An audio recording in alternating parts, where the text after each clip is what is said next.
Okay, it's 4:05, so let's begin. Hello, everyone. My name is William Nguyen. I'm the president of the House Studies Student Union, and I'd like to welcome you all to the 2023 HSSU Grad Fair. Each year, the House Studies Student Union welcomes students to interact with graduate school representatives to ask questions and make important questions for upcoming graduate applications. Speaking from my own experience, applying to grad schools can be intimidating with deadlines, application requirements, and of course, asking those reference letters. There are often many questions, but few answers. Luckily, today we're going to help to change that. Grad Fair has always been a highlight in the House Studies community, with each year's fair only getting better and better. I can confidently say that today is the best yet. We have provincial, national, international schools to speak today, with each having a broad and diverse background in health studies related programs. Today, we welcome McGill, Johns Hopkins, and the Dalla School of Public Health to talk about their programs and answer questions from everyone. Before we begin, I'd like to thank all the representatives for taking time out of their busy schedules to speak with us all. The agenda for today's event is as follows. We'll start the event with the land acknowledgement. Moving from that, we'll have each of the representatives speak and about their specific program. And finally, we'll have a lot of time for you to go into breakout rooms and ask questions about each of the specific programs. Finally, we'll wrap up with some brief closing remarks. So I wish to acknowledge this land on which the University of Toronto operates. For thousands of years, it's been the traditional land of the Huron-Wendat, the Seneca, and most recently, the Mississaugas of the Credit River. This place that we are connected through is still the home to many Indigenous peoples from across Turtle Island, and we are grateful to have the opportunity to work on and be connected through this land. Wherever you're calling in from, it's important to reflect on the land you're on. I've also attached a link in the group in the chat to a website that allows you to explore and reflect on the Indigenous territories around you. I'm just going to put this in the group chat.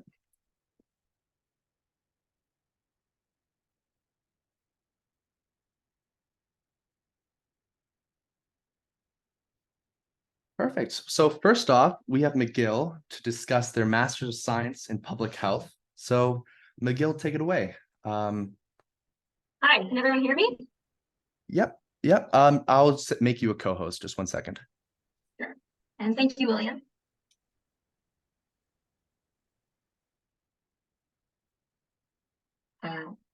So should I just show my slides instead of ones I shared earlier? Yeah, if you wanted to share your screen, that'd be amazing. Thank you. All right, let me just pull those up then. Sorry. Okay, everyone. So I am from the McGill MSc PH program, which is a bit of a mouthful, but I promise you it's worth it. And with me will be a student who can help answer questions later on. Here we go. And can everyone see slides on my screen now? Simple nodding. Perfect, great. Okay. So essentially our program is a 2-year program comprised of 48 credits, which are coursework. So think of each course being roughly 3 credits, but there are exceptions where some are 1 or 2. And then it's sandwiched between the first year and your second year. You have a 14 to 16 week practicum in the middle, that summer between the 2 years. And so it's a very hands-on practicum that complements the rigorous classes that we teach in the program. So as it is a non-thesis program, fees are charged on a per credit basis. We welcome students from a diverse set of backgrounds, including the basic sciences, health sciences, engineering, social sciences, and including sociology and economics. And that makes for a really interesting group of students when it comes to any sort of perspectives in classes, because they're drawing on their previous training and personal experiences, which really enrich the conversations that we have. Successful applicants have demonstrated capacity in analytic and quantitative methods. So what this means is whenever we're looking for students that we're going to reach out to and offer admissions to, they typically have at least some level of math demonstrated in their undergrad courses. The bare minimum is 2 university level courses or 6 credits in calculus or statistics. And if you don't have calculus, which is the easiest one to just demonstrate because we're often known as calc codes, you can demonstrate your math with statistics courses, but we also ask to see that you include syllabi demonstrating the depth of training that you have previously received. The minimum entry GPA for any McGill program is 3.0, but we do want to let students know that that doesn't guarantee offer of admission. Instead, the average of our students coming in is roughly 3.6. So that's not to say that if you're below 3.6, you shouldn't consider applying. I highly encourage you to do so. We're looking for folks with really interesting experiences that might also lend to the experiences of other students. So that might mean that you had a rougher start in your undergrad, or you're a mature student, or you've been removed from the educational institution for a long time and you're coming back as a mature student with a lot of time having elapsed since your degree. We're interested in all those kinds of folks as well, so we highly encourage you to apply. It's just an opportunity in your problem statement to flesh those details out. We have one intake per year, and that occurs in the fall semester. So it's already started, and the deadline for the fall admission cycle is December 1st, after which we immediately get to looking at all your applications. For admissions, you need to have unofficial transcripts, your CV, the personal statement, which is really what the linchpin that distinguishes you from your peers, and 2 reference letters. Detailed information of what we require can be found on our website. And the admissions committee will be looking at all the applications. At least 2 folks will be reviewing each application, but up to 4 can do so. And we meet in February to decide who will make early offers to, and then we'll have rolling admissions. What does a year at McGill look like? Well, as I mentioned, we're a very course heavy and quantitatively focused program. So the first year is very much about learning the fundamentals of epidemiology and statistics. And then you see right at the bottom, at the end of that first year, you do a practicum placement for 12 credits. The objectives of the practicum are really to both demonstrate your existing public health competencies, so what you've already done up until this point, all the class coursework that you've done, getting to put it into play, and also to develop additional competencies that are harder to fulfill within a classroom environment, although not impossible. So what we mean by this is, demonstrating or getting to exercise your leadership muscles, your ability to collaborate. Those really come to life in a workplace environment. As mentioned, it's 14 to 16 weeks. It occurs anywhere that there is a practicum opportunity for you. So a lot of students stay in Quebec, but others go elsewhere in Canada and internationally as well. The primary requirement here is that there's adequate supervision to ensure that you are getting an enriched practicum experience and not just working for someone just by their desk. Arranging a practicum that starts from when you first enter our program. So there are sessions in September, and there's a lot of guidance built around the practicum because we take great pride in the program. All the resources that we provide students for getting prepared for the practicum are found on the MSCPH communications portal that's on My Courses. My Courses being this software that we use for all our classes. And if you have a project of interest, particularly in mind, even if it's not the time yet that we're looking at students getting those opportunities, bring it to a program or practicum coordinator, and they can discuss the details of what you would need to line up to then ensure that you meet the timelines for the program. So if you have something that you're already, like if you've been in part of an NGO prior to beginning your first year, and you'd like to return to them or do something tangentially related, speak to our practicum coordinator or program officer, and we can see how we can make that line up with the expectations of what a practicum should look like. After the practicum, so when you return in the fall of your second year, there's a project report that's expected of you to complete, as well as presenting what you learned and your experiences at Public Health Day in the winter semester. And Public Health Day is a really nice opportunity to showcase where our students have been to inspire our first years coming in. So where have students gone for their practicum placement? So we survey folks and try to keep records of this. So since our program began in 2012 up until 2020, this includes local and regional public health agencies, including the Direction Régionale de Santé Publique, the Cree Board of Health and Social Services of James Bay.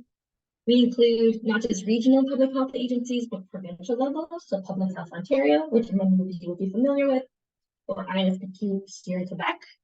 There's NGOs, so that more of an international lens, if that's what you're going for. public health national agencies, so Public Health Agency of Canada, Health Canada, the Canadian Public Health Association, the Canadian Food Inspection Agency.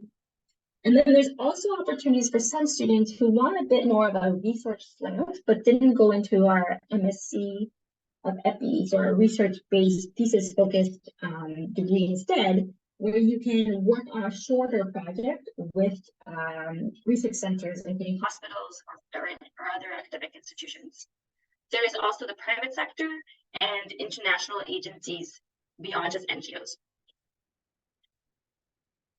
In second year, it's where I find our students get to have more play and more control of their experience. So first year, if you recall, you're doing a lot of the building blocks of statistics and epidemiology that you'll acquire, and those will be tools that will carry you through your practicum. And then in second year, you're moving towards your complementary and elective courses.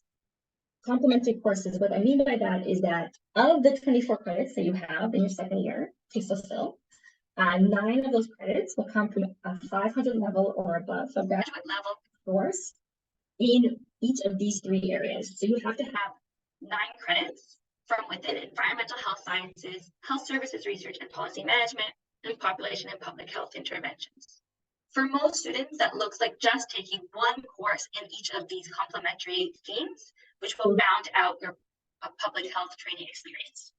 The remaining elective courses are chosen from lists approved by our program, and they span quite a wide gamut, and I'll get into that shortly. So the courses that we offer to our students as part of their electives typically, although not always, fit into one of 5 streams. And streams exist for students who really want a concentration of training in their second year. Students don't have to pick a stream, but they may choose to. And if they want to fulfill the requirements of a stream, that means that they have to focus at least 9 of their elective courses on these thematic disciplines. So if you want an epidemiology stream, it would mean that aside from the credits you've already taken, you need to take at least 3 more courses in epidemiology based on the ones that have been pre-approved. Sometimes there'll be a course that the student is really passionate about, and they think is a good fulfillment for the streams. Come to our project or our program coordinators, we will review the course and grant you permission to take it for the purposes of the stream. But it will also be an opportunity to add that to our growing list so future students can benefit from you having done that up in time. And these are just additional details about the streams, which I kind of already discussed. Each stream has a lead whose role is essentially providing mentorship to the students, ensuring that students get other enriching experiences. So if there's a seminar series or journal clubs, that the stream lead informs students of these opportunities so they can participate.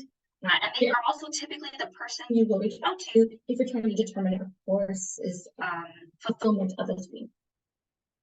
So for example, for our epidemiology stream, here are an example of 5 courses that fulfill the stream. So you don't need to take 3 of these, because each of them are 3 credits each. And the stream lead is Rebecca Fuhr. The purpose of the stream is really to allow students to further develop their analytical and methodological skills. The global health stream is led by Charles Larson, and students in the global health stream examine critical global health challenges and priorities, including the ethics of global health. They're expected to participate in events organized by the global health program, and they will complete their global health. There's global health pre-departure training that typically occurs. So these are students who normally will also have envisioned going off to and having returned from a globally positioned practicum opportunity. For population dynamics, which is like Amélie Quesnel-Ballet, students are interested in examining the knowledge on the transformative nature of the demographics and health changes within the population at large. And so students in the population dynamics stream are expected to attend at least 5 talks per term, given the social statistics and population dynamics seminar series. And there are opportunities for students to engage with the consortium on analytics for data-driven decision-making, which is a really cool consortium in McGill, but not necessarily part of our school. For folks who are interested in health policy, analysis and ethics. There's a stream led by Nick King. And this is an opportunity to develop an understanding of the major policy tools that we get to use and stakeholders involved in public health policy making, as well as provide an opportunity to understand the ethical issues arising around contexts. And our final stream is infectious disease. It's co-led by Joseph Cox and Joanna Merck. And this stream is really aimed at training public health professionals with the knowledge and skills they need for infectious disease practice and research settings. The stream provides mentorship with faculty from the infectious disease epidemiology program within our department here, our school, I should say, as well as folks in the workforce with public health experience. Students are also expected to participate in infectious disease journal clubs and attend 3 infectious disease seminars per semester. Other opportunities to our students are, instead of focusing on a stream, you might decide to participate in our exchange program with the School of Population and Global Health at the University of Melbourne. And 3 students in the program are permitted to participate in exchange per year. Or you might be interested in the dual degree program in public health data science with the University of Bordeaux in France. Now, I must stress that the stream option, the exchange program, or the dual degree, you can only do one of the 3. You can't try and do more than one. It just becomes administratively impossible to meet your degree requirements any more than one of these at the same time. And then where do our students end up after having walked through our halls? A large majority of them end up being epidemiologists in government agencies because we have that strong quantitative leaning in our program, and that is where also a lot of students filter when they're by choice when they're picking out their practicums. But there's also policy analysts, program officers, and managers for NGOs. Some go off to become statisticians, analysts, and health economists for private sector. There's also researchers and research coordinators in academic settings, scientific advisors and researchers with local public health agencies, and program managers of NGOs in primary healthcare settings. So I blazed through all of this. There's obviously a lot for you to sit and think through. And I'm sure you're going to also have a lot of questions from your other presentations. But I look forward to chatting with you along with one of our students in second year now during the Q&A sessions, breakout sessions. Thank you.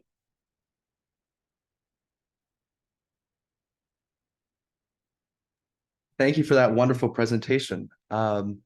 So moving forward, I'd like to talk to Johns Hopkins University and your representatives to speak a bit about the program.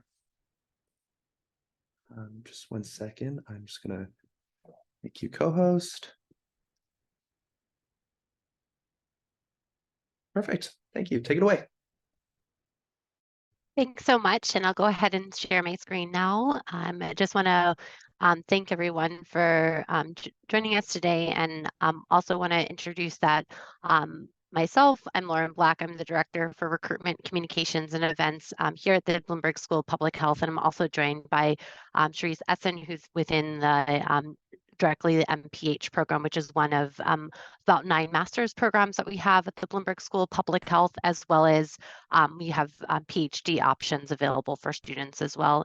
I'm just confirming that you can see the screen advancing okay. Yeah, we just see the first slide.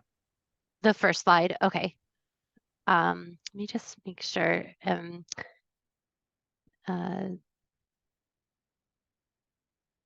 Are you able to see it now? Okay. Okay, excellent. Thanks so much for confirming. So just wanted to give a little bit of brief background about our School of Public Health. So we're Johns Hopkins Bloomberg School of Public Health. We're located in Baltimore, Maryland, which is about 1 hour outside of DC, which is the nation's capital here in the US.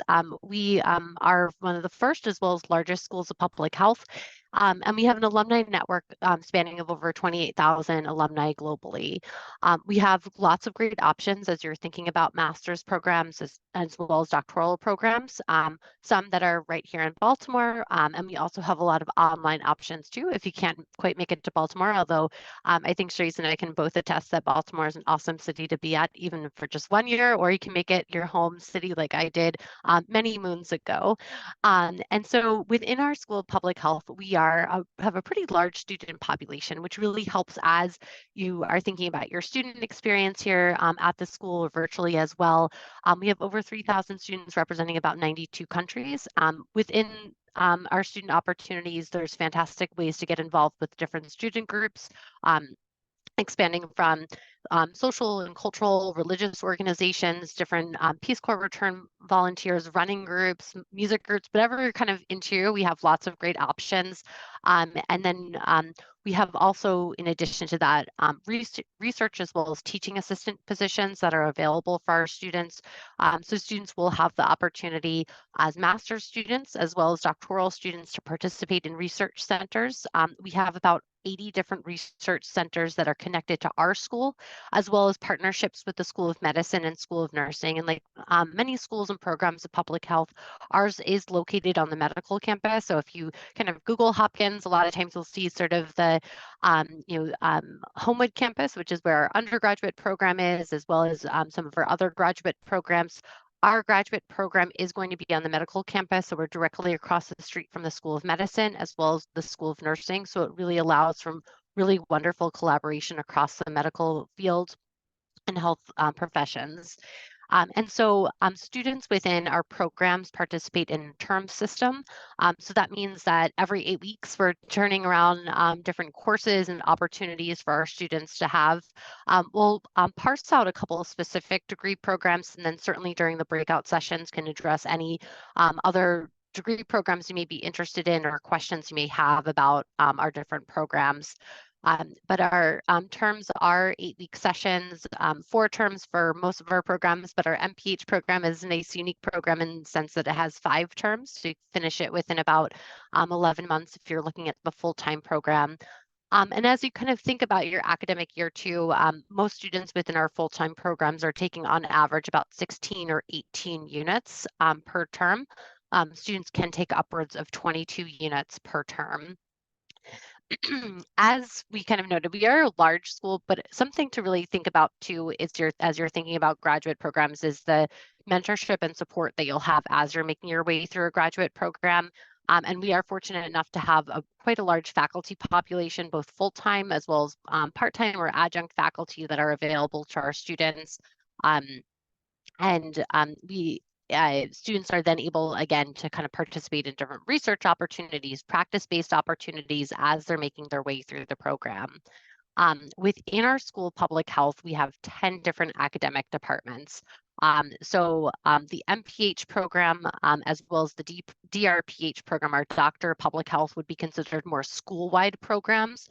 So they'll have concentrations that are connected to these 10 different departments, and even some ones that are a little bit more kind of embracing a couple of different departments, or even just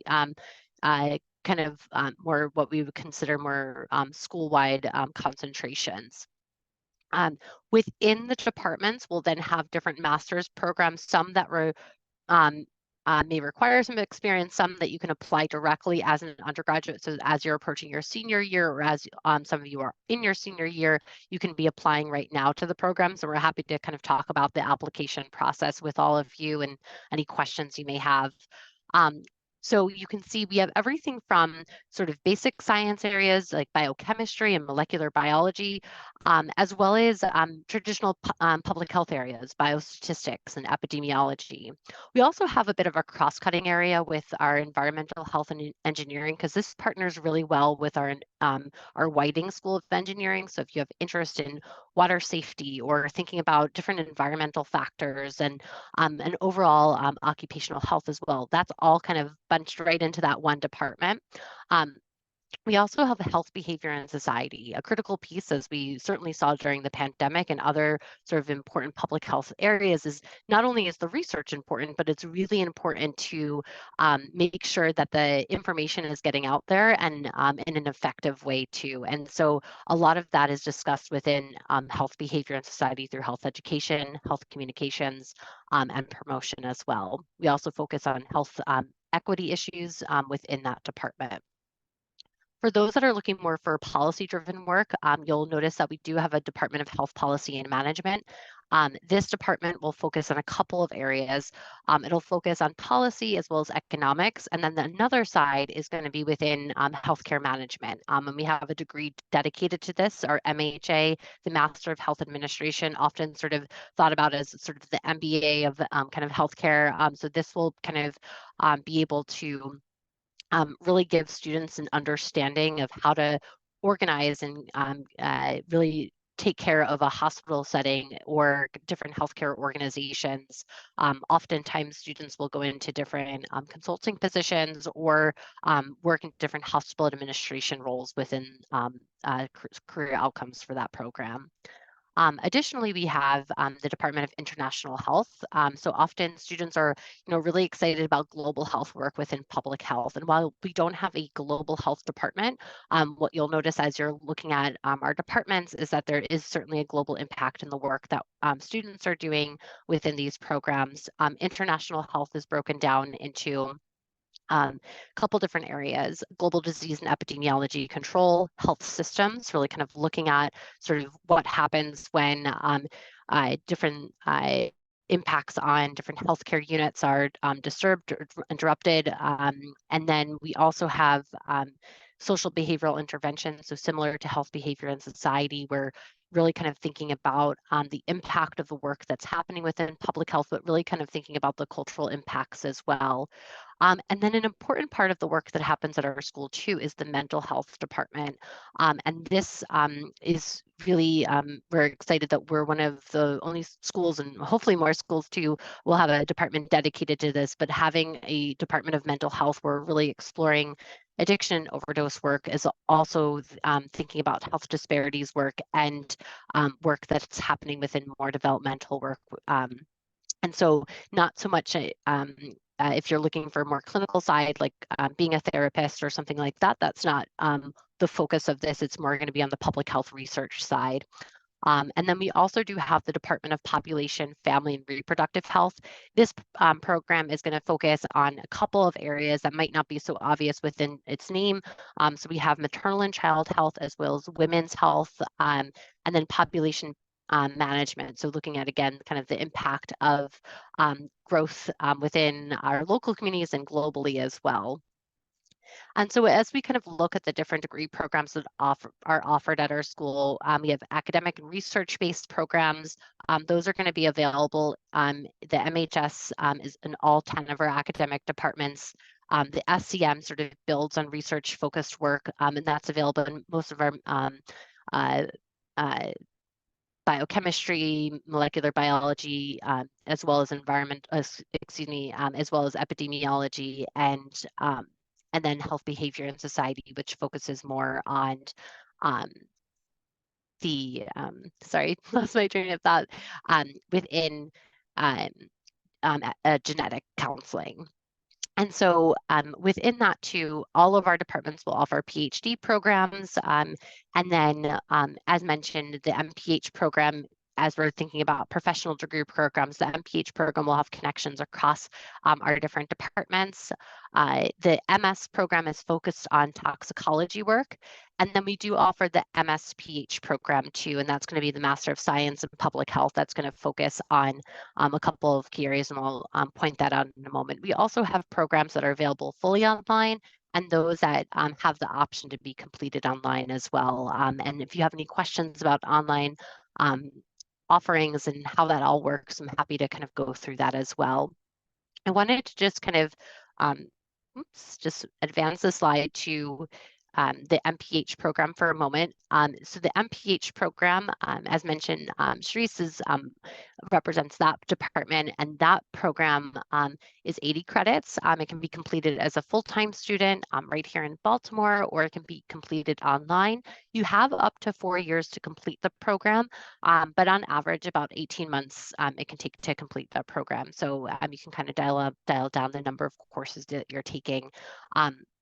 It does typically require 2 years of health-related work experience. It's quite expansive on what that sort of means as far as health-related work experience. And certainly if you have any questions, we can discuss that in the breakout session. But there also are some dual programs that we offer as well.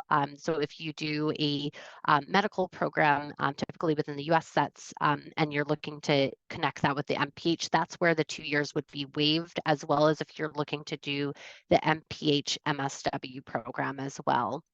The MPH MBA still does require that 2 years of work experience.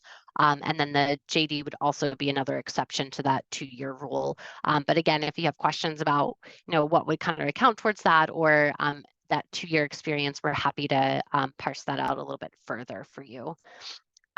So for those that may not have that 2 years of experience, but are looking to really start a program right after your undergraduate, we do offer the MSPH program, which is the Master of Science in Public Health. And this is offered for health, behavior, and society, health policy and management, international health, and population, family, and reproductive health. And so this will be 2 years in length. You would take courses in the first year and then an internship or field placement in the second year. So similar to the MPH program, the MPH has a practicum experience, which is 100 hours. For MSPH students, because they don't have the extensive work experience that some of our MPH students have, they'll do a field placement that's anywhere between about 4 months to upwards of 9 months for some of the departments like health policy and management.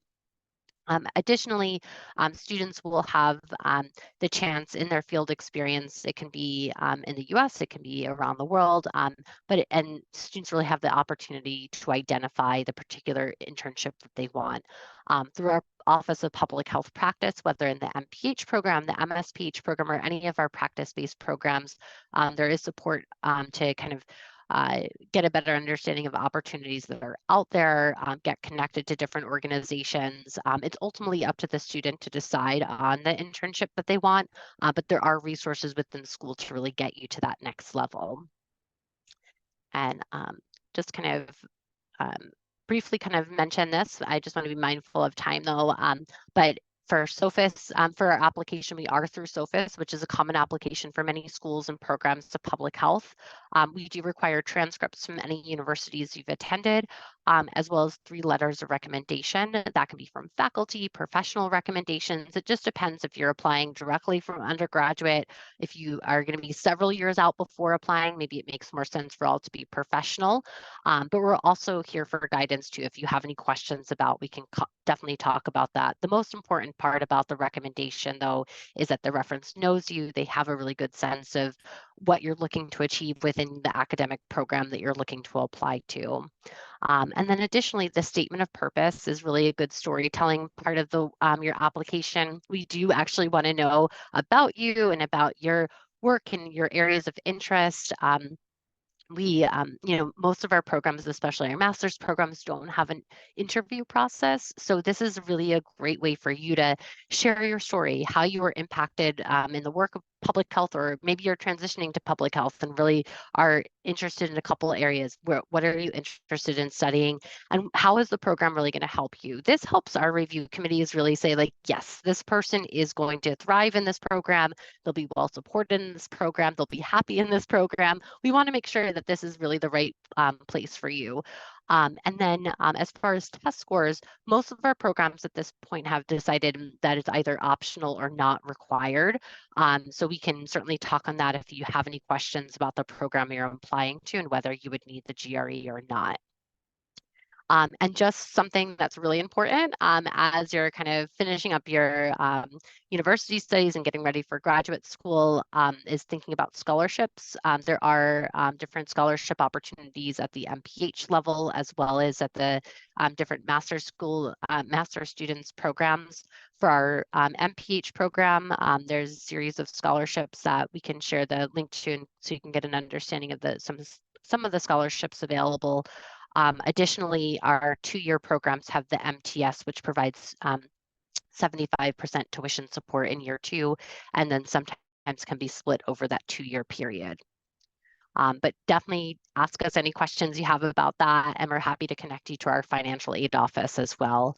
And one last thing I just want to highlight about our school is SOURCE, which is our community outreach and engagement office. If you are interested in public health, I think this is a really great part of the work that happens at our school.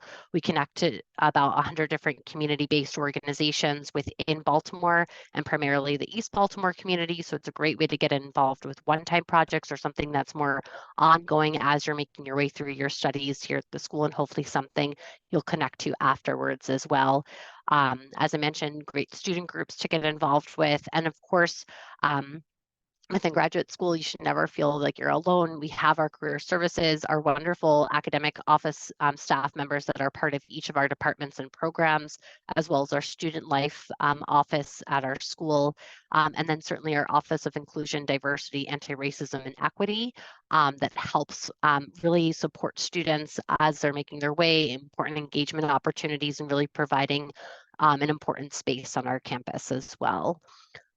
So I know just like last week, this is a lot in one little space, but happy to answer any questions that you have during the breakout.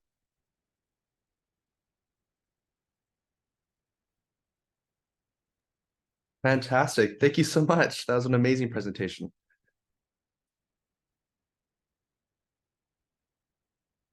So moving on in terms of the presentations themselves, I'd like to invite Dalla to speak about their MPH program.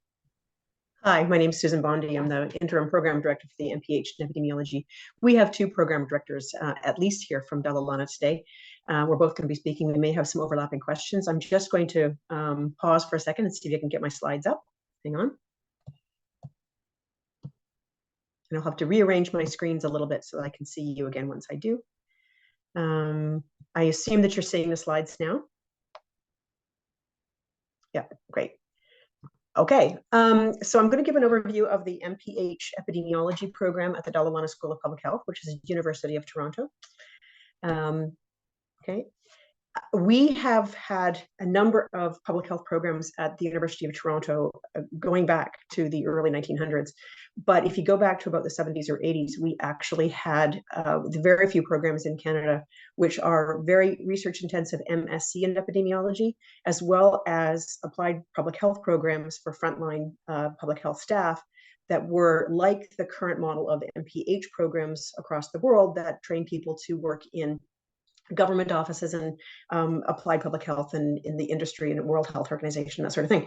And the current program, which is called an MPH at the Dalla, is in fact meets the learning outcomes of what we used to have as director entry for the MSc, as well as the MHSC, which was this frontline public health staff program. And so what you have is a merger, in fact, of an MPH in its classic form and an MSc in its classic form.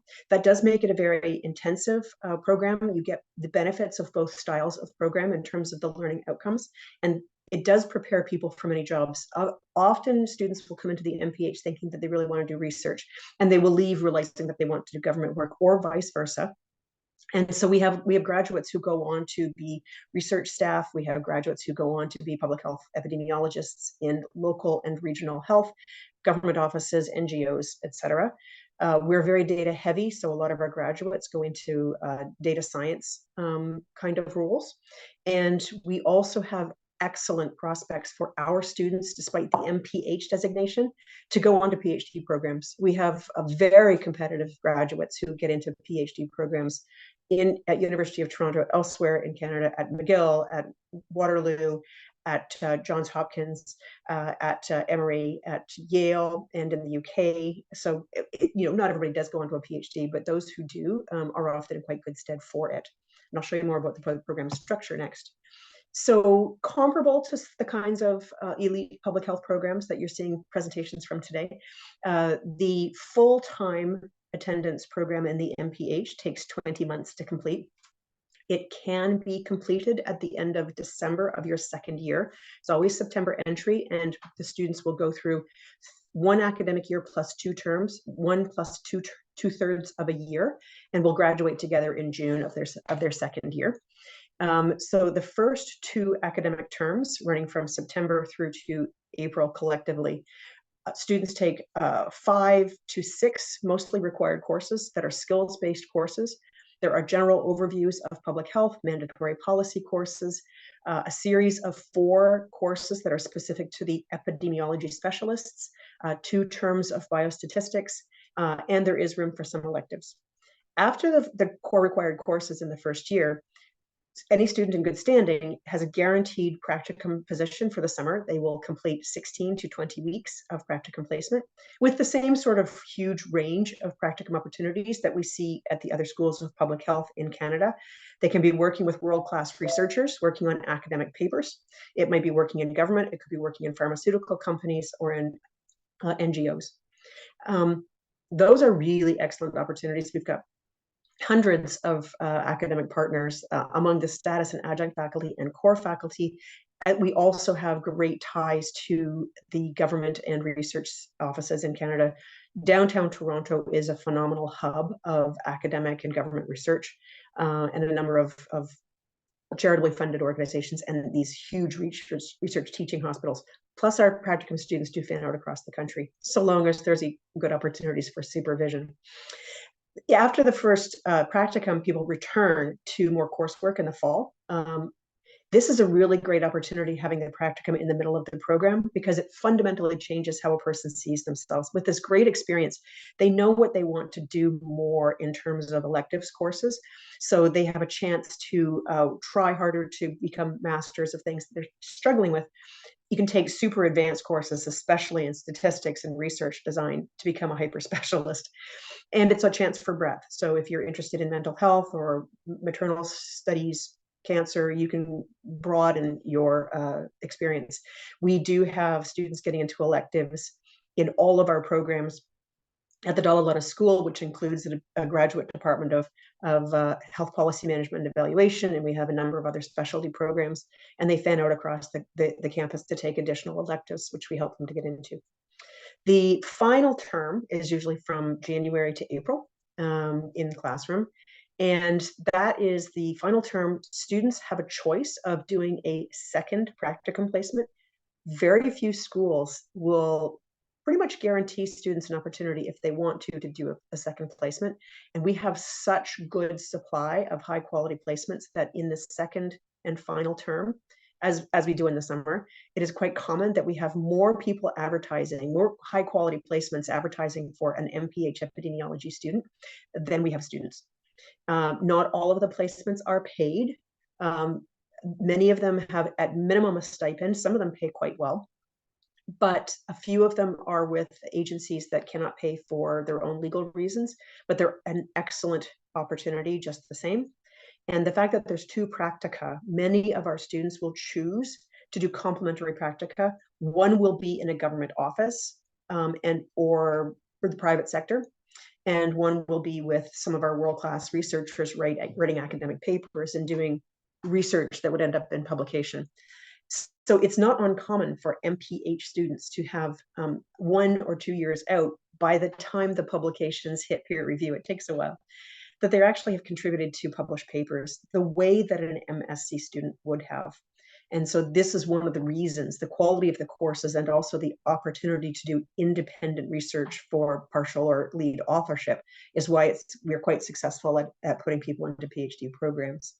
And as I say, the students then also convocate together, mostly, if they've remained full-time, at the June convocation. And in the Canadian context, many of the MPH students are interested in applying to medical school, and the June convocation is is ideal. It does meet the deadlines for a graduate school completion before going into medical school, which the thesis-based programs may not.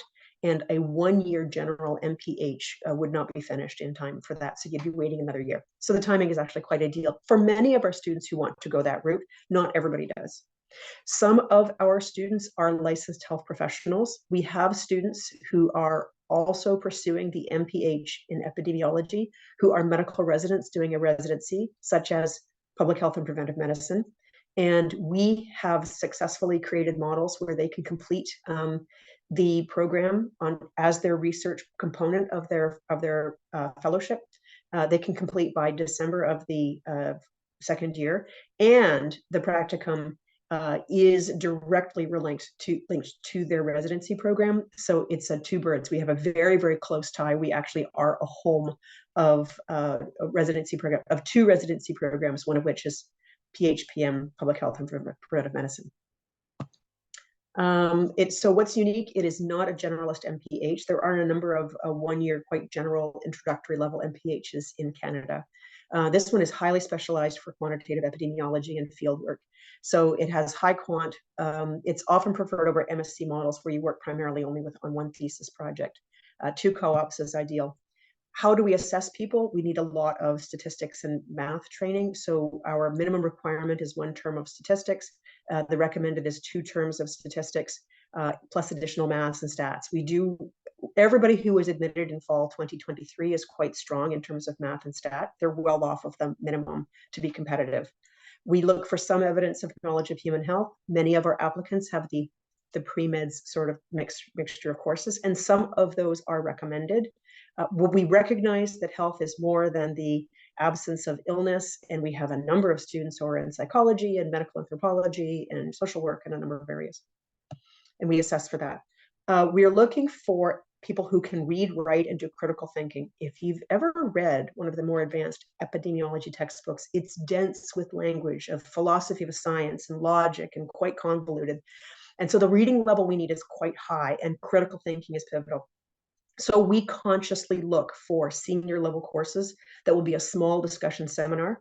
At University of Toronto, some of those courses are the 1s and the 100s programs, those courses that build critical thinking.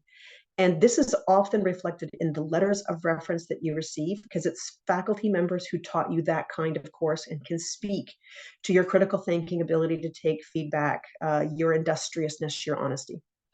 And people skills. As a professional master's program, we need some evidence of relevant volunteer work experience. But that's where the equity comes in, because every kind of past work experience is relevant. And I advise people to write up everything you've done on the side. If you've done volunteer work or have research experience, including in your courses and undergrad, write that up. If you have paid employment in a restaurant, in public service, teaching, tutoring, please include the duration of employment, the number of hours, and your responsibilities, because we pay attention to people who have those diverse experience. You add to the field of public health, and it's relevant. Okay, if you need more information, I'm here to answer questions. The Dalla Lana website has future research sessions that are information sessions that are longer for our applicants. We have quite deep information about the programs, plural, that we offer, and there's FAQs there for applicants of a number of different areas. And thank you. I'm going to stop share. Thank you. Another amazing presentation. Okay, so moving forward, last but not least, we'd love to hear from the MPH for Dalla in health promotion, Indigenous health, and Black health. Yes, hi everybody. I'm the interim program director for the Masters of Public Health in Social and Behavioral Health Sciences at the Dalla School of Public Health. But I'm also, because the Social and Behavioral Health Sciences Division also includes the Indigenous Health and Black Health MPH programs, I'm trying to cover all 3 programs in this presentation. So I need to be able to share my screen, William. Does it work out? Yep. Perfect. Yep. Thank you. And just put that on full screen. Okay. So what our graduates gain in this program. So I'm going to speak about the Master of Public Health in Health Promotion first. So what our graduates are getting out of the program is a critical understanding of the range of health promotion theories, approaches, and strategies for responding to health-related issues. I have the Ottawa Charter symbol on this slide, and we are looking for graduates who can in the health promotion field. It's a broad field, so it does cover a great deal, and that means that you can specialize and subspecialize in some of these different areas. Not everybody is expected to know absolutely everything about all of these strategies. You should be able to do a situational assessment of individuals and communities grounded in an understanding of social and political determinants of health and illness. After you graduate, you should be able to develop, implement, and evaluate health promotion interventions at all levels, individual, community, and societal levels. You should be able to work effectively across disciplines, across sectors, and with members of the public. So you should be able to work with people who live in community and with other disciplines and across many different sectors, not just within the health sector, but environmental sector, transportation sector, social work sector, education sector, lots of different sectors. And as an MPH at the University of Toronto, you will have research and analytical skills so that you could work as part of a research, a policy, or a program or practice group. And as Sue has pointed out, many of our graduates do go on and do PhDs out of our program. So in terms of our admission criteria, our minimum requirement is a GPA of B+. However, because we have about 400 applicants for about 44 places, our usual grade average for people who are accepted into our program is around A-A.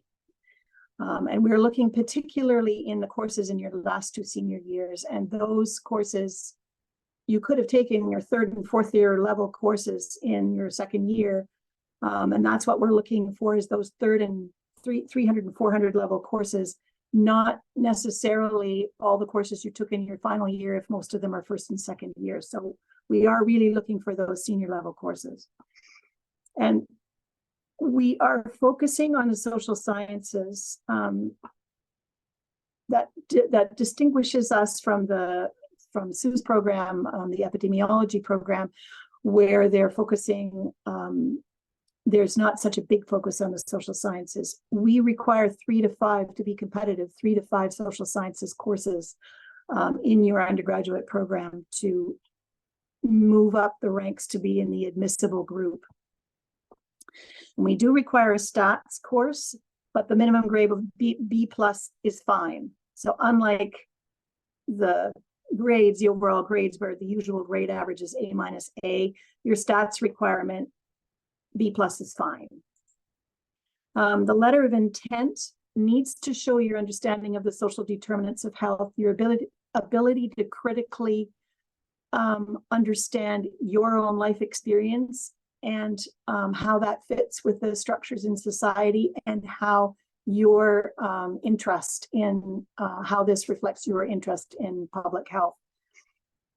We're looking for paid and volunteer experience in public health and some research experience, but we're especially looking for your experience, volunteer and paid, in community settings where you're working directly with community organizations, community leaders, people in communities. We want 2 letters of reference, a strong one from an academic and a strong one from a volunteer or work supervisor. It is important to have one academically oriented reference. If you're out of school for a while and it's a bit more difficult to find an academic supervisor or an academic reference because you have not been in school for a while, if you could find someone who could give you a reference from a work situation, who has an academic appointment or could speak to your academic skills, that would be ideal. In our program, the first fall term, you'd be taking 5 required courses.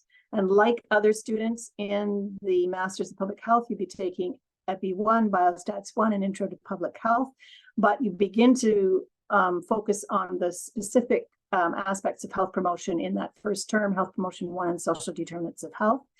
In the winter, you're taking Health Promotion 2, Theory and Practice of Program Evaluation, Intro to Qualitative Methods as 3 required courses plus 1 or 2 electives.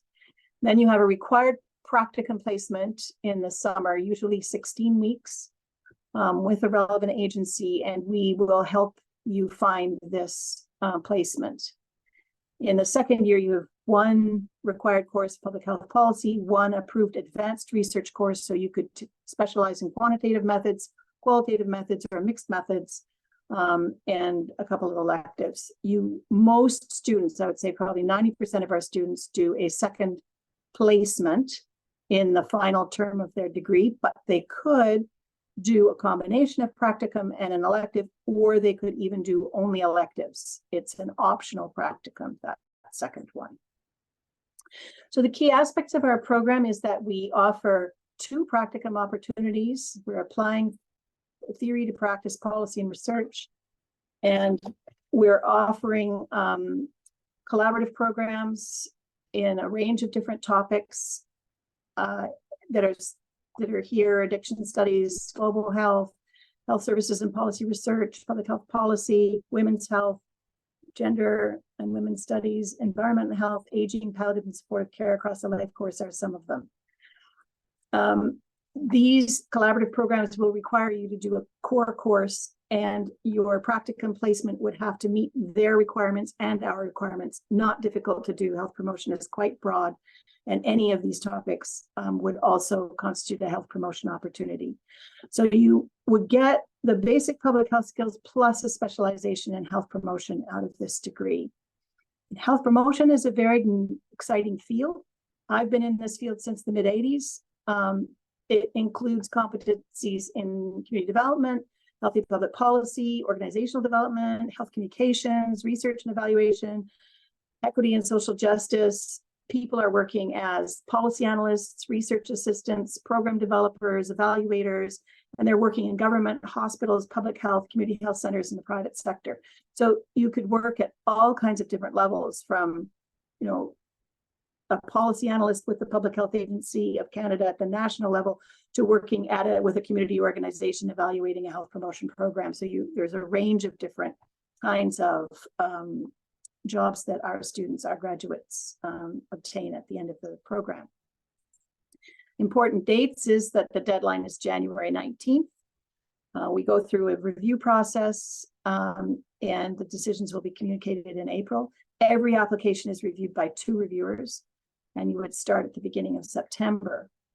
So I'm going to move on to the Masters of Public Health and Indigenous Health.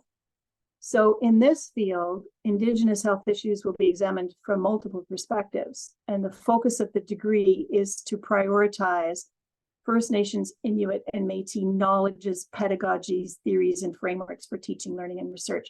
So it's a very unique program. This is relatively new, but it's been created to really put a focus on Indigenous health perspective in the context of public health. And it's created for Indigenous and non-Indigenous students. So just because it's a Masters of Public Health and Indigenous Health doesn't mean it excludes non-Indigenous people. These are the key faculty: Angela Mashford-Pringle, Suzanne Stewart, and Clayton Shirt. They are going to be your main guides. The objectives and goals are to, whoa, not that fast. I don't know. I don't want to do that. I want to go here. Is to educate students in a culturally safe, land-based, and classroom-based ways. So the Indigenous program has a partnership with the Hart House Farm, which is owned by the University of Toronto, and they do spend a few weeks on the land as part of the program. So they enhance skills related to collaboratively working with Indigenous peoples and communities, and they use health promotion as a basis of many of their focus, much of their focus. They develop research and analytical skills as other MPH program students do as a foundation for applied health research for Indigenous health and well-being. And they use both Indigenous knowledge and health promotion public health knowledge, and provide students an exposure to learning experiences that positively contribute to their own development and in a culturally safe way. So there's a land-based component, as I mentioned. Why is it doing this to me? Sorry, everybody. It's not letting me. So there's Indigenous cultural safety, research and advocacy, and community and relationality that's part of this program. And these are some of the pictures from this, the work at the Hart House Farm. They're looking for admission, at least a mid-B average. They're not interested in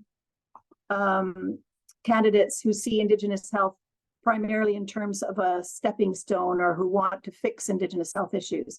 They want applicants who understand the broad determinants of health, including Indigenous determinants like colonialism, racism, and the need for culture and language in health. So like the health promotion program, they're looking for social science and social justice background, but they also want that understanding of the Indigenous situation at the same time. Your statement of intent should outline your lived and work experience with Indigenous peoples or communities and the intention of the degree in your future plans of working with Indigenous peoples and why you want to enter this particular program. They want experience in paid or volunteer capacities, especially ones that address the determinants of health. And the 2 letters of reference, at least one of these letters should be able to speak to your academic performance. This is an example, not of the whole arrangement of courses, but these are the unique courses that are very particular to this program. It has a May 2024 start. So you would be focused on the land activities and be involved in 3 weeks of intensive programming full time. So you'd be focusing on courses about food policy, social determinants of health, Indigenous health, and you would have a series of classes and then some breaks over the summer. So there's some asynchronous and synchronous assignments, but that particularly intensive week you can see May 31st right through to June 10th or June 16th actually is all very intensive on the land work. The rest of the program and the rest of the terms would parallel what most of the rest of the Masters of Public Health students are doing. And these are some of the career opportunities, students who have graduated from this program. I think we're onto our 4th cohort now. So they work for public health, the government of Canada, Indigenous organizations, the Ontario government, Canadian Partnership Against Cancer, and others. Their important deadlines are different from the other Masters of Public Health programs. Their deadline for applications is December 31st. Please note that, because if you're interested in this program, you have to have your application in by then. They would give you an offer of admission in February, mainly because the start of the academic year is May. So your first term starts in May. So for that reason, they need to be a little further, a little faster through the process. Okay, I'm going to move on to the Masters of Public Health in the field of Black health. So this particular Masters took in the first cohort this year. So they started in September 2023. So this application cycle will be the 2nd cycle of people coming into this particular specialization. And here are your Dr. Timothy, Roberta Timothy is the program director, and Rochelle Parcells is the program coordinator.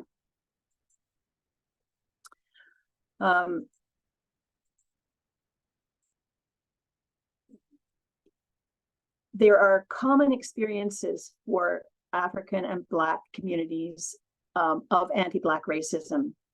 So this is this slide is really trying to talk about people who identify as Black, and it potentially including everyone with African ancestry and the African diaspora. So there's a lot of people potentially affected by anti-Black racism and potentially interested in participating in this program.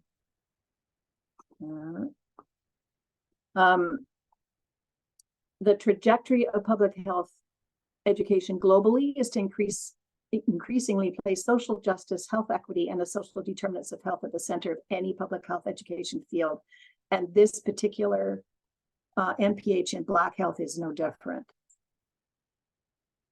So in their admissions process, they're looking for your a minimum of a B- GPA and 1 undergraduate statistics course. So they want you to fill in the application form online as for all the MPH programs, and write a statement of intent talking about your past experience and submit 2 letters of reference. So they want your transcripts, your CV, proof of 1 undergraduate stats course, the minimum B- GPA, and then 2 letters of reference, letter of intent. They will conduct interviews. So for those that they're putting on their short list, they will interview you. The rest of our programs don't do that. So I don't do it in the Master's of Public Health for Health Promotion, too many applicants, but Black Health does. And for those who are international students, they want a proof of English proficiency.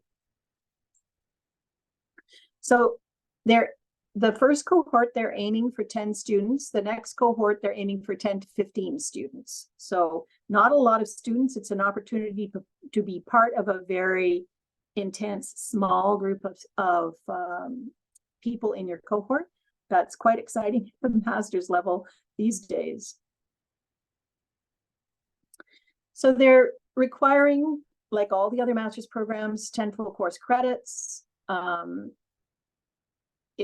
It's usually complete. This program, like my program in health promotion, is completed, generally speaking, in 20 months. So you could take 3 years, but most full-time students do it in 20 months. And you could take 6 years as a part-time student. There are a whole range of Black public health courses specifically required for this MPH. They're listed here. So that's 3 FCEs in this. And then there's some common MPH courses that this MPH has that's like the others. Intro to Public Health Policy, Intro to Quantitative Research, EPI 1, Intro to Qualitative Research. So these methods courses and public health basic knowledge is common to other MPHs. It's the same for Black public health. Then you would be selecting either Health Promotion 1 or Social Determinants of Health. And then you'd be doing a 16-week practicum. Most people would do a 16-week practicum, and also have the option of completing a 12-week practicum in year 2.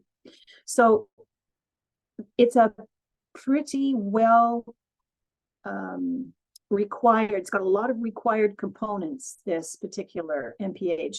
Not so much electives, but mostly required courses. But if you're really interested in this area, you want to take all the required courses anyway, seems to me. So the careers that people have afterwards is that they can be an analyst, a health promotion specialist, a health promotion community liaison, a health planner, a program coordinator, coordinator of community engagement, a program evaluator, medical doctor, nurse. So these are similar to the kinds of careers that I identified linked to the health promotion MPH and to the Indigenous MPH. So important dates, like the other MPH programs except Indigenous health, the deadline is January 19th. Decisions will be communicated in April, and it's a September 2024 start. So that's the end of my presentation of all 3 programs. If you want more information, I'm speaking on behalf of my colleague program directors, so unfortunately I don't have all the information that you might want to know about Indigenous health and Black health, but I do know some things, so I hope that I can answer the questions, but if I can't, then please write to these email addresses and you'll get answers to your questions. So William, I'm at the end. Perfect. Thank you. Well, thank you to all the university reps for their amazing presentations. Moving forward, we're going to do our Q&A. I'm just going to quickly create some breakout rooms. And so for each of the university reps, I'm going to create 4 different breakout rooms. And so just go into the breakout room that you're in order of your time slot in terms of your presentations. So McGill, you're number 1, JHU, number 2, and so forth. So as for students, feel free to go into any breakout room you want. And yeah, we'll meet back here at 5:55. All right. I'm opening up all rooms now.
Q&A.